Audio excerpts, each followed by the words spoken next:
ప్రయోగశాలలు మరియు ప్రణాళిక రచన అండి. ఏంటి ఈ బిట్స్ చూద్దాం.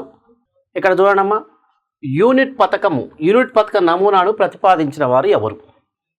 అంటే మనకు లెసన్ ప్లాన్ నమూనా, యూనిట్ పథక నమూనా అనేటువంటి ఉన్నాయి కదా మనకు.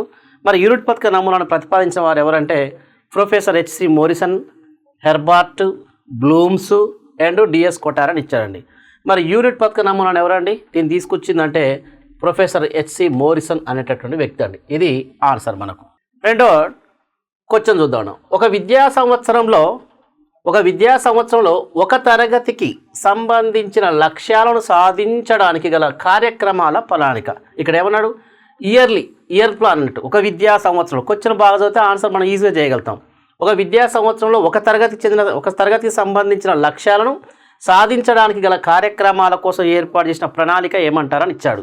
యూనిట్ ప్లాన్, పీరియడ్ ప్లాన్, వార్షిక ప్రణాళిక, టీచింగ్ నోట్స్ అని ఇచ్చాడు. ఇక్కడ ఏంటి? ఒక సంవత్సరం ఉన్నాడు కాబట్టి విద్యా సంవత్సరం కాబట్టి ఏంటండి, ఒక విద్యా సంవత్సరంలో ఒక తరగతికి సంబంధించిన లక్ష్యాలను సాధించడానికంటే ఇక్కడ చూడండి యూనిట్, పీరియడ్ ప్లాన్, వార్షిక ప్రణాళిక అంటే చూడండి ఇక్కడ ఇయర్ ప్లాన్ అండి. ఏంటి ఇక్కడ? Year plan. సంవత్సరం అంటే ఇయర్ కదా, ఇది ఆన్సర్ మనకు. మూడో క్వశ్చన్ చూడండి ఇక్కడ, హెర్బర్ట్ అప్రోచ్. హెర్బర్ట్ ఉపగమమును అనుసరించి పాఠ్యపథక రచనలో రెండవ సోపానం. మనకు హెర్బర్ట్ సోపానాలు ఉన్నాయండి. సన్నాహం, ప్రదర్శనం, సంసర్గం, సాధారణీకరణం, అన్వయం, సింహావలోకనం అని చెప్పి 6 సోపానాలు గుర్తుపెట్టుకుంటే ఈ బిట్ ఈజీగా చేయగలుగుతాం. రెండవ సోపానం ఏంటి అని ఇచ్చాడు? సంసర్గం అని ఇచ్చాడు, సాధారణీకరణం, పునర్విమర్శ, విషయ విశదీకరణ అండు. ఫస్ట్ సోపానం సన్నాహం, రెండోది ఏంటంటే ఇక్కడ ప్రదర్శన ఏమంటాము? ప్రజెంటేషన్ అని చెప్పి అంటారు. ఇది దీనికి సంబంధించి ఈ 4వ ఆప్షన్ అనేది కరెక్ట్ ఆన్సర్. ఇది ఆన్సర్. నెక్స్ట్ ఫోర్త్ క్వశ్చన్ చూడండి. ఇక్కడ ఏంటి ఫోర్త్ క్వశ్చన్ అంటే హెర్బర్ట్ ఉపగమం ప్రకారం పాఠ్యపథక తయారీలో చివరి సోపానం ఏంటి? అన్వయమా, సంసర్గమా, పునర్విమర్శన, సాధారణీకరణ అని ఇచ్చాడు. ఇక్కడ చివరి సోపానం మనం చెప్పాము ఇప్పుడు సన్నాహం, ప్రదర్శనం, సంసర్గం, సాధారణీకరణం, అన్వయం, సింహావలోకనాన్ని పునర్విమర్శ అంటారు. ఇక్కడ ఆన్సర్ ఏంటంటే 3వది ఆన్సర్ అండి. ఏంటి ఇక్కడ? 3వది ఆన్సర్. ఫిఫ్త్ క్వశ్చన్ ఏమి ఇచ్చాడంటే విద్యా ప్రణాళిక కళాకారుని చేతిలో తన ఆశయాలకు అనుగుణంగా తన కళాక్షేత్రంలో అంటే పాఠశాలలో తన సామాగ్రి అంటే విద్యార్థిని తీర్చిదిద్దడానికి ఉపయోగించే ఒక సాధనం అని ఎవరన్నారు అని చెప్పి డెఫినేషన్ ఇచ్చారండి. ఏంటి ఆ డెఫినేషన్ అంటే పి శామ్యూలా, ఆల్బర్టినా, సిద్దికీనా, కన్నింగ్హోమ్ అంటే కళాకారుడు అని చెప్పి మనకు నిర్వచనం ఇవ్వడం జరిగిందండి. దీనికి ఆన్సర్ ఏంటంటే 4వదండి, కన్నింగ్హోమ్. ఇక్కడ నెక్స్ట్ ఇంకొక క్వశ్చన్ చూడండి. ఇక్కడ regional institute of educational Mysore వారు, regional college of education Mysore వారు ప్రతిపాదించిన పాఠ్యపథక నమూనా వెనక సూత్రం.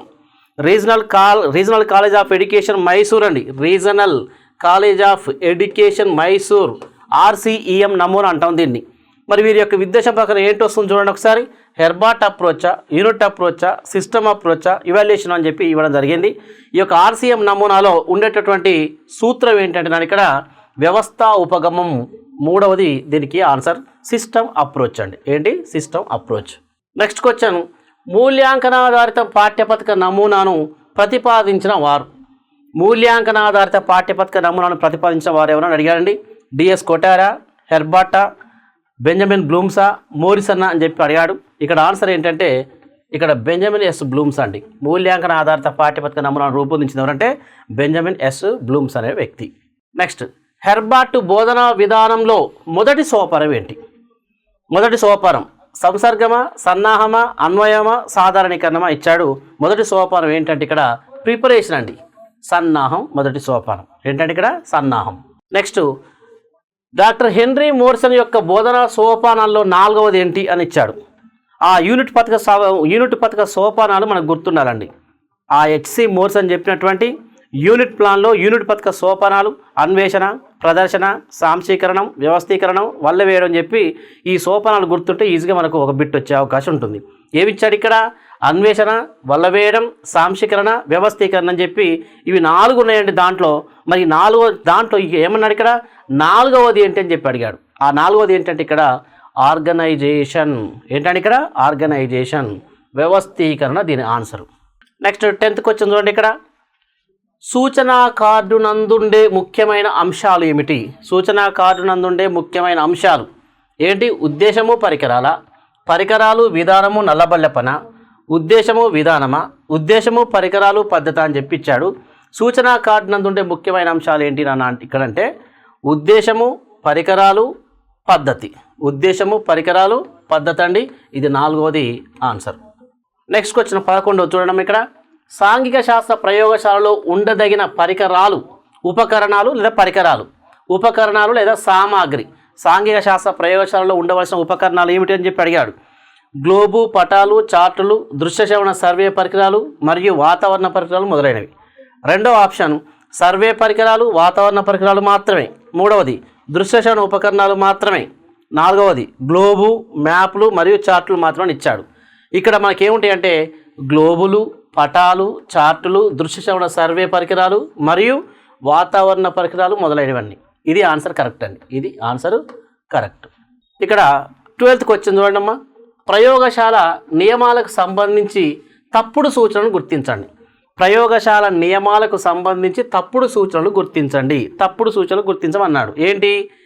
రియేజెంట్ బాటిల్ని మూత పట్టుకుని లేపరాదు. తప్పుడు సూచనలు గుర్తించమండి. ఇక్కడ లేపరాదు, రసాయనాలను చేతితో ముట్టుకోరాదు, ప్రయోగాలు చేసేటప్పుడు బూట్లు వేసుకోకూడదు, ప్రయోగశాలలో నిశ్శబ్దాన్ని పాటించాలి. అంటే ప్రయోగశాల నియమాలకు సంబంధించి తప్పుడు సూచనలు గుర్తించండి అంటే రియేజెంట్ బాటిల్ని మూత పట్టుకొని లేపరాదు. మూత పట్టుకొని లేపకూడదండి, కరెక్ట్ పద్ధతి కాదు. ఇది కరెక్టే. రసాయనాలను చేతితో ముట్టుకోరాదండి, కాలిపోతుండే కాబట్టి ముట్టుకోరాదు. ఇక్కడ ప్రయోగశాలలో నిశ్శబ్దాన్ని పాటించాలంటే కరెక్టే కదండి. ఇక సంబంధించనిది గుర్తించము. తప్పుడు అన్నాడు. తప్పుడు సమాచారం అంటే ఏంటి? ఇక్కడ ప్రయోగాలు చేసేటప్పుడు బూట్లు వేసుకోకూడదు, బూట్లు వేసుకోకూడదు అని చెప్పి ఇవ్వడం జరిగింది. ఇవి తప్పుడు సమాచారం. నెక్స్ట్ క్వశ్చన్ చూద్దాం. ఇక్కడ సూర్యగ్రహణము, చంద్రగ్రహణం ఏర్పడటాన్ని చూపుటకు ప్రాథమిక సైన్స్ కిట్లోని ఈ సామాగ్రి వాడవచ్చు. సూర్యగ్రహణము, చంద్రగ్రహణము ఏర్పడటాన్ని ఈ సైన్స్ ప్రాథమిక సైన్స్ కిట్లోని ఈ సామాగ్రిని వాడవచ్చును. ఏమి ఇచ్చాడు ఇక్కడ? ఇక్కడ 30 మిల్లీమీటర్ల వ్యాసం ఉన్నటువంటి ఏంటి? ఇక్కడ ప్లాస్టిక్ బాల్స్ 30 మిల్లీమీటర్లు డయామీటర్ సంబంధించి 120 మిల్లీమీటర్ డయామీటర్ ఇచ్చాడు. 120 మిల్లీమీటర్ వ్యాసం గల ప్లాస్టిక్ బంతులు 6 మిల్లీమీటర్లు లేదా గ్లాస్ సంబంధించి గాజు కడ్డీలు. Next 100 millimetres. Next 120 polythene bags. 100 మిల్లీమీటర్లు 120 మిల్లీమీటర్ల పాలిథిన్ సంచులు, రబ్బర్ బెలూన్లు ఇచ్చాడు. అది కాదండి. ఇక్కడ సైన్స్ కిట్ 120 మిల్లీమీటర్ల వ్యాసంలో ప్లాస్టిక్ బంతులు అంటే ఇక్కడ ఇది ఆన్సర్. 13వది ఏంటంటే ఇక్కడ 1 ఆన్సర్ దీనికి సంబంధించి. 14వ క్వశ్చన్ చూడండి. అవసరమైన కొత్త సామాగ్రిని ప్రయోగశాలకు చేకూర్చవలసిన వాటిని ఇందులో నమోదు చేస్తారు. అవసరమైన కొత్త సామాగ్రి ప్రయోగశాలకు చేకూర్చవలసిన వాటిని ఇందులో నమోదు చేస్తారు. ఎందులో నమోదు చేస్తారండి? రిక్వైర్మెంట్ రిజిస్టరా, ఆర్డర్ రిజిస్టరా, తాత్కాలిక రిజిస్టరా, వాడే వస్తువుల రిజిస్టరా. అంటే అవసరమైన కొత్త సామాగ్రి అంటే ఏంటంటే ఇక్కడ ఆర్డర్ రిజిస్టర్ అనేది ఆన్సర్ అండి. ఇక్కడ ఆర్డర్ రిజిస్టర్. 15th ఇక్కడ కంటికి క్షారం వలన గాయమైతే, క్షారము వలన కంటికి గాయమైతే ప్రథమ చికిత్స కొరకు దీన్ని ఉపయోగిస్తారు. మరి ఏంటి ఉపయోగిస్తారంటే సోడియం బైకార్బోనేటు బలహీన ద్రావణమా, బోరిక్ యాసిడ్ ద్రావణం ఉపయోగిస్తామా, నిమ్మరసం ఉపయోగిస్తామా, నెక్స్ట్ మిల్క్ ఆఫ్ మెగ్నీషియా సజల ద్రావణాన్ని ఉపయోగిస్తామని చెప్పి ఇచ్చాడు. ఇక్కడ కంటిలో కనుక క్షారం పడితే అప్పుడు దాన్ని ఎలా క్లీన్ చేయాలంటే బోరిక్ యాసిడ్ ద్రావణం వేసి క్లీన్ చేయాలండి. ఏమేయాలి? ఇక్కడ కంటిలో కనుక క్షారం పడితే బోరిక్ యాసిడ్ ద్రావణం వేసి క్లీన్ చేయాలి. నెక్స్ట్ ఈ క్రింది వానిలో ప్రయోగశాలలో వెలుతురు సోకని ప్రదేశంలో ఉంచవలసిన రసాయనం ఏది అని అడిగాడు. ఇథైల్ ఆల్కహాలా, బేరియం క్లోరైడా, పొటాషియం కార్బోనేటా, కోబాల్ట్ క్లోరైడ్ అని అడిగాడండి. వెలుతురు సోకని ప్రదేశంలో ఉంచవలసినటువంటి రసాయనం ఏంటంటే ఇథైల్ ఆల్కహాల్ అండి. ఏంటంటే ఇక్కడ ఇథైల్ ఆల్కహాల్ C2H5OH అండి. ఇథైల్ ఆల్కహాల్ అది గుర్తుపెట్టుకోండి. నెక్స్ట్ 17th క్వశ్చన్ చూడండి. ఇక్కడ స్పెసిమన్ జార్స్ కానీ, గాజు తొట్టి కానీ, పరీక్ష నాళికలు వంటి వస్తువులను ప్రయోగశాలలోని ఈ రిజిస్టర్ నందు నమోదు చేయాలి.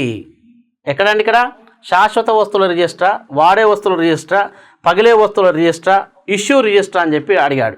ఇక్కడ స్పెసిమన్ జార్స్ కానీ, గాజు తొట్టె కానీ, పరీక్ష నాళికలు కానీ వంటి వస్తువులను ఈ ప్రయోగశాలను ఏ రిజిస్టర్లో ఉపయోగించాలంటే మనకు చూడండి ఒకసారి, ఇవన్నీ పగులుతాయి కదండి, పగిలే వస్తువుల రిజిస్టర్లో ఉంచాలండి. ఎక్కడ ఉంచాలి? పగిలే వస్తువుల రిజిస్టర్లో ఉంచాలి. ఇది దీనికి సంబంధించిన ఆన్సర్. Next 18వ question. ఇక్కడ ఏమన్నాడంటే, ప్రయోగశాలలో ప్రమాదవశాత్తు కంటిలో క్షారం పడినప్పుడు ముందుగా నీటితో కడిగి తర్వాత క్రింద సూచించబడిన పదార్థంతో కడగాలి అని ఇచ్చాడు. ఏంటి ఇక్కడ అంటే, సోడియం బైకార్బోనేట్ కడగాల, సజల బోరిక్ యాసిడ్ తోటి కడగాల, ఎస్టిక్ యాసిడ్ తోట, ఆముదం తోట అని ఇచ్చాడండి. కంటిలో క్షారం పడితే దేంతో క్లీన్ చేయాలంటే అండి, ఇక్కడ సజల బోరిక్ ఆమ్ల ద్రావణంతో క్లీన్ చేయాలండి. సజల బోరిక్ ఆమ్ల ద్రావణంతో. ఇది ఆన్సర్ అండి, ఇది ఆన్సర్. ఓకే, నెక్స్ట్ క్వశ్చన్ అండి. పగలని వస్తువుల రిజిస్టర్ నందు నమోదు చేయు వస్తువుల వివరాలు. పగలని వస్తువుల రిజిస్టర్ నందు నమోదు చేయు వస్తువుల వివరాలు ఏమున్నాయి ఇక్కడ? స్ప్రింగు, తాసు, ఆప్టికల్ బెంచీల, బీకర్లు, పరీక్ష నాళికల, బ్యాటరీలు, వైర్ల, ఆమ్లాలు, లవణాలు ఇచ్చాడండి. దీనికి పగలని వస్తువుల రిజిస్టర్ అంటే ఏంటంటే ఇక్కడ స్ప్రింగ్ బ్యాలెన్స్, పగలని వస్తువులు అండి. ఇక్కడ స్ప్రింగు, తాసు, ఆప్టికల్ బెంచీలు. ఇది స్ప్రింగు, తాసు, ఆప్టికల్ బెంచీలు. ఓకే, 25. సైన్స్ ప్రయోగశాలలో భాస్వరాన్ని ఎల్లప్పుడూ దేనిలో ఉంచాలి? భాస్వరాన్ని ఎల్లప్పుడూ దేనిలో ఉంచాలని ఇచ్చాడండి. నీరులో ఉంచాలా, కిరోసిన్లో ఉంచాలా, గోధుమ రంగు గాజు బీకర్లో ఉంచాలా, పొడి వాతావరణంలో ఉంచాలా అని చెప్పి ఇచ్చాడండి. ఇక్కడ నీరులో ఉంచాలండి. ఎప్పుడైనా భాస్వరాన్ని నీరులో ఉంచాలి. 21 క్వశ్చన్ చూడండి. ఇక్కడ ఏమి ఇచ్చాడంటే, లక్ష్యాల వివరణ విషయ సామాగ్రి, ఎంపిక కూర్పు పద్ధతి, దాని విధానం మొదలగునవి కలిగి ఉన్నదే పాఠ్య పథకం అని నిర్వచించిన వ్యక్తి ఎవరు అని అడిగాడు. లక్ష్యాల వివరణ విషయ సామాగ్రి, ఎంపిక కూర్పు పద్ధతి, విధానం మొదలైనవి కలిగి ఉన్నదే పాఠ్య పథకం ఎవరన్నారు అంటే చూద్దామని ఇక్కడ ఆన్సర్ స్టీవెన్సన్, ఎల్బి స్టాండా, బైనింగ్ అండ్ బైనింగా, బోసింగా అని ఇచ్చాడు. ఇక్కడ ఆన్సర్ ఎవరంటే బైనింగ్ అండ్ బైనింగ్ అండి. ఇక్కడ ఆన్సర్ ఏంటి? బైనింగ్ అండ్ బైనింగ్. నెక్స్ట్ క్వశ్చన్ అండి 22. మంచి పాఠ్య పథకం పీరియడ్ పథకానికి ఉండవలసిన లక్షణాల్లో ఒకటి కానిది. పీరియడ్ పథకానికి ఉండవలసిన లక్షణాలలో ఒకటి కానిది అని ఇచ్చాడు. ఏంటి అంటే, 1 బోధనా లక్షణాలను స్పష్టంగా పేర్కొనాలి. 2 పూర్వ మరియు ప్రస్తుత పాఠ్యాంశాల మధ్య సంబంధం ఉండాలి. 3 ఉపాధ్యాయుడు తన ఆసక్తి ప్రకారం పద్ధతులను ఎంపిక చేయవచ్చు. 4 పాఠ్యాంశాన్ని బోధించడానికి అనువైన కృత్యాలను వినియోగించే బోధనా సామగ్రిని పేర్కొనాలని ఇచ్చాడు. ఇక్కడ క్వశ్చన్ ఏంటి? పీరియడ్ పథకానికి ఉండవలసిన లక్షణం ఒకటి కానిది అన్నాడు. కానిది, సరికానిది అని ఇచ్చాడు. ఏంటిది ఆన్సర్ అంటే చూడమ్మ, ఇక్కడ 3వది ఆన్సర్ అవుతుందండి. ఉపాధ్యాయుడు తన ఆసక్తి ప్రకారం పద్ధతులను ఎంపిక చేయవచ్చు అంటే ఉపాధ్యాయుడు ఇష్టానుసారం తన ఆసక్తికి అనుగుణంగా పద్ధతులను ఎంపిక చేయకూడదు, అది రూల్ అండి. ఇక్కడ ఎంపిక చేయవచ్చు అని ఇచ్చాడు. ఇది సరికానిది అని గుర్తుపెట్టుకోండి. మనకి చూడండి, క్రింది వానిలో సరికాని ప్రవచనాన్ని గుర్తించండి. పాఠ్యపథకం తయారీకి ఆత్మవిశ్వాసాన్ని కలగజేస్తుంది. పాఠ్యపథకం తయారీ వలన బోధన ఎక్కువ సమయం తీసుకుంటుంది. పాఠ్యపథకం తయారీ ద్వారా అనవసరపు పునరావృత్తాన్ని నివారించవచ్చు. పాఠ్యపథకం తయారీ వల్ల నిర్దిష్ట లక్ష్యాలను చేరుకోవచ్చు. ఇక్కడ ఏమన్నాడండి? సరికాని ప్రవచనాన్ని అండి. సరికానిది చూడండి ఒకసారి. ఆత్మవిశ్వాసాన్ని కలిగజేస్తుంది, అది నిజమే కలిగజేస్తుంది కాబట్టి మంచిదే మనకు. ఇక చూడండి, పాఠ్యపథకం తయారీ వల్ల బోధన ఎక్కువ సమయం తీసుకుంటుంది. లెసన్ ప్లాన్ తయారు చేసేదే కొన్ని లక్ష్యాలకు అనుగుణంగా మంచి 45 మినిట్స్లో కంప్లీట్ చేసుకోవడానికి ఏర్పాటు చేస్తుంది తప్ప ఎక్కువ సమయం తీసుకోదండి. ఇక్కడ అనవసరపు పునరావృత్తాన్ని నివారించవచ్చు. అనవసరమైన మ్యాటర్ని పక్క పెట్టేస్తాం. నెక్స్ట్ నిర్దిష్టమైన లక్ష్యాలు కూడా చేర్చుకోవచ్చు. సరికానిది ఏంటంటే ఇక్కడ పాఠ్యపథక తయారీ వల్ల ఎక్కువ సమయం తీసుకుంటున్నది 2వ ఆప్షన్ అనేది రాంగ్ అండి. ఇది ఆన్సర్. 24th క్వశ్చన్ చూడండి. హెర్బార్ట్ పాఠ్యపథక దశలందు 3వ సోపానం అంటే సన్నాహం, ప్రదర్శనం, సంసర్గం అండి. 3వ సోపానం అంటే అవి అన్ని గుర్తుండాలండి. సాధారణీకరణమా, విషయ విశదీకరణ, అన్వయమా, సంసర్గం అంటే సన్నాహం, ప్రదర్శనం, సంసర్గం, సాధారణీకరణం, అన్వయం, సింహావలోకనం అలా పర్ఫెక్ట్ గుర్తుంటే ఈజీగా మనకు చేయగలుగుతాం. హెర్బార్ట్ సోపానాల మీద భాగిస్తుంటూ చూడండి ఇక్కడ సంసర్గము 4వది ఆన్సరు, సంసర్గము.